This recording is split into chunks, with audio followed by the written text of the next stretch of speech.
भाई जो गुरु वचन पे डट गए, कट गए फंद 84 के। 33 करोड़ देवी देवता जो रावण की कैद में पड़े हुए थे, और हमारे धर्मगुरु पंडित लोग ब्राह्मण लोग हमें उन्हीं लाचार और बेबस देवी देवताओं की पूजा करवाते थे, उनकी भक्ति करने को कहते थे। जबकि आप खुद विचार करें, जिस रावण ने 33 करोड़ देवी देवताओं को जीतकर अपनी जेल में डाल रखा था, तो समर्थ कौन हुआ, रावण या वो देवी देवता? क्या उन देवी देवताओं से रावण की भक्ति करना श्रेष्ठ नहीं है? लेकिन हमें हमारे कोई भी धर्मगुरु पंडित या ब्राह्मण ये निष्कर्ष निकाल कर नहीं दे पाए कि भक्ति मार्ग में एकमात्र परमात्मा कौन है। तो भाई और बहनों, बताओ फिर हमें कैसे लाभ मिलता उस भक्ति का? इसलिए भक्ति करते करते भी पूरा मानव समाज दुखी और धीरे धीरे नास्तिकता की ओर जा रहा था, नास्तिकता की ओर, कि क्या फायदा इस भक्ति का। मैं तो सोमवार का व्रत करता हूँ, मंगलवार का करता हूँ, मैं तीर्थों पे जाता हूँ, मैं कावड़ लेके आता हूँ, मैं ये करता हूँ, मैं वो करता हूँ, मैंने इतना दान किया, इतने भंडारे किए, फिर भी मेरा जवान बेटा मर गया, मेरा पोता मर गया, मेरे काम धंधे में कोई बरकत नहीं है, क्योंकि हमारा भक्ति मार्ग सही नहीं है। अब ये पुस्तक जीने की राह पढ़ने के बाद आपको बिल्कुल शीशे की तरह क्लियर हो जाएगा कि एकमात्र परमात्मा जिसने सारी सृष्टि रची, सारी कयामत को रचा, जिस परमात्मा को प्राप्त करने के लिए सतयुग से लेकर द्वापर तक साधु संत महात्मा ऋषिजन घर त्याग कर जंगलों में चले गए, भूखे प्यासे रहकर तप किया, साधना की, लेकिन उनको भी वो परमात्मा नहीं मिला।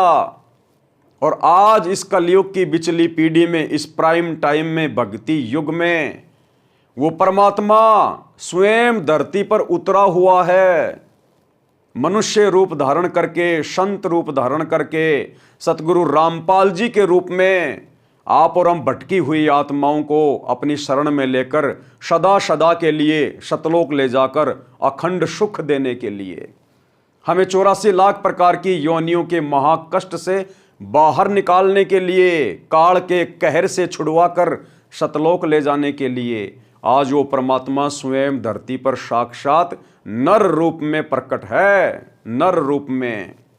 भाई और बहनों, हम लोग कहा करते थे कि ना जाने परमात्मा किस रूप में आ जाए, और हमारे धर्मगुरु ये भी कहा करते थे कि परमात्मा निराकार है, परमात्मा साकार में नहीं आता, परमात्मा दिखाई नहीं देता, निराकार है। तो ये दोगली सी बातें किया करते थे हमारे धर्मगुरु, दोगली सी बातें जिनको हम समझ नहीं पाए। एक तरफ तो कह रहे हैं कि परमात्मा निराकार है, दिखाई नहीं देता, और दूसरी तरफ कहते हैं कि ना जाने परमात्मा किस रूप में आ जाए, इसलिए साधु संतों की सेवा करनी चाहिए, क्या पता परमात्मा किसी संत रूप में आ जाए। तो हमारे धर्म गुरुओं की थ्योरी और प्रैक्टिकल दोनों सही नहीं थी। लेकिन आप और हम ठहरे श्रद्धालु भगत, हम भला अपने गुरुजनों की बातों पर अविश्वास कैसे कर सकते थे? इसलिए भाई और बहनों, आप और हमें आज तक ये सही मार्ग नहीं मिला। लेकिन आज मार्ग की बात छोड़िए, स्वयं परमात्मा धरती पर आके प्रकट हो चुके हैं। अब तो केवल उनके सत्संग सुन के, उनके द्वारा लिखी गई ये पवित्र पुस्तकें पढ़ के अपने आप को विश्वास दिलाने की आवश्यकता है कि वास्तव में धरती पर यदि एकमात्र शक्ति है, एकमात्र परमात्मा है, तो कबीर देव है। कबीर देव, वेदों में जिसकी महिमा कलम तोड़ लिखी हुई है, और वो कबीर देव वर्तमान में धरती पर 8 सितंबर 1951 से गांव धनाना, जिला सोनीपत, हरियाणा में परम पूज्य सतगुरु रामपाल जी परमेश्वर जी के रूप में सशरीर प्रकट है। एक बार उनका ज्ञान 2-4 महीने यूट्यूब पर सुनकर, उनसे उपदेश लेकर कुछ महीने भक्ति करके देखिए। उपदेश लेने से पहले जितने दिन आप सत्संग सुनेंगे, हर दिन आपको असीम शांति प्राप्त होगी। आपके घर में नए नए सुख होने शुरू हो जाएंगे, नए नए सुख।